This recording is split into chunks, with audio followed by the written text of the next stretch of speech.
Hello guys, welcome to pregnancy tips Tamil. நான் உங்கள் லாய்ஷா, nutritionist.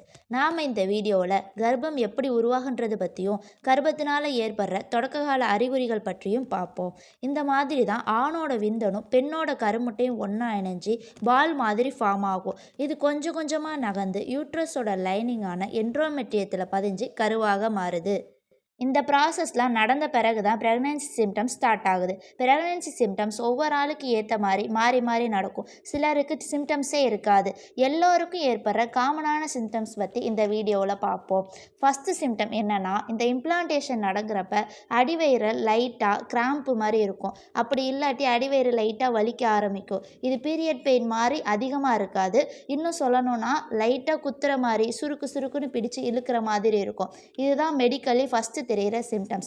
Second symptoms என்னென்னா, கருமுட்டையானது என்ட்ரோமெட்ரியத்தில் போய் நல்லா பதிய ஆரம்பிக்கும் போது சிலருக்கு லைட்டாக ப்ளீடிங் ஆகும். இது பெரும்பான்மையானவங்களுக்கு ஆகாது. ஸோ நமக்கு ஆகலையேன்னு யாரும் ஃபீல் பண்ணாதீங்க. பீரியட் ஃப்ளோ மாதிரி ஹெவியாக இருக்காது. இதுதான் செகண்ட் சிம்டம்.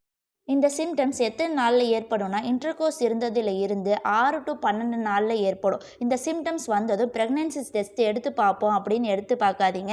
ஏன்னா நெகட்டிவ் வர அதிக சான்சஸ் இருக்குது. ஸோ இந்த டைமில் ப்ரெக்னென்சி டெஸ்ட் பண்ணாதீங்க.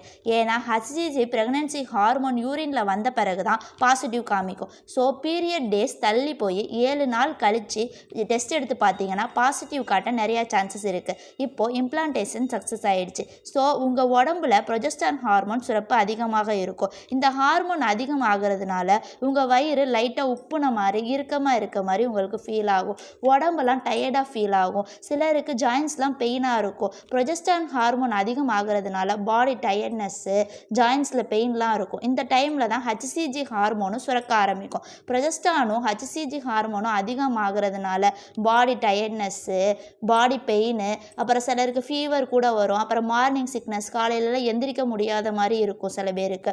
இந்த டைமில் கருப்பையில் இருக்க கரு நல்லா வளர ஆரம்பிக்கும். கொஞ்சம் கொஞ்சமாக பெருசாக ஆரம்பிக்கும். இப்போ ஹார்ட் பீட் வந்திருக்காது. ஸோ யூட்ரஸோட லைனிங்கில் நல்லா திக்காக ஆரம்பிக்கும் கரு.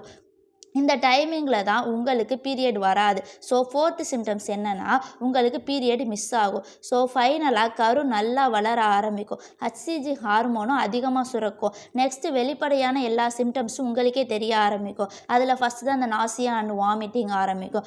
நாசியா அண்ட் வாமிட்டிங் எப்போ ஆரம்பிக்கும்னா, கரு பதிஞ்சு ஒரு 1 வீக்கில் இருந்து உங்களுக்கு ஆரம்பிக்கும். ஸோ இந்த டைமிங்கில் ப்ரெக்னன்சி டெஸ்ட் எடுத்து பார்த்தா பாசிட்டிவ் வர அதிக சான்சஸ் இருக்குது. ரெகுலர் பீரியட்னா நாள் தள்ளி போய் 7 டேஸில் ப்ரெக்னன்சி டெஸ்ட் பண்ணி பாருங்கள். இதுவே இர்ரெகுலர் பீரியட்னா நாள் தள்ளி போய் 10 டேஸில் ப்ரெக்னன்சி டெஸ்ட் பண்ணி பாருங்கள். பாசிட்டிவ் ரிசல்ட் வர அதிகமான வாய்ப்பு இருக்குது. ஸோ நம்பிக்கையோடு செக் பண்ணி பாருங்கள். குட் ரிசல்ட் உங்களுக்கு கிடைக்கும்.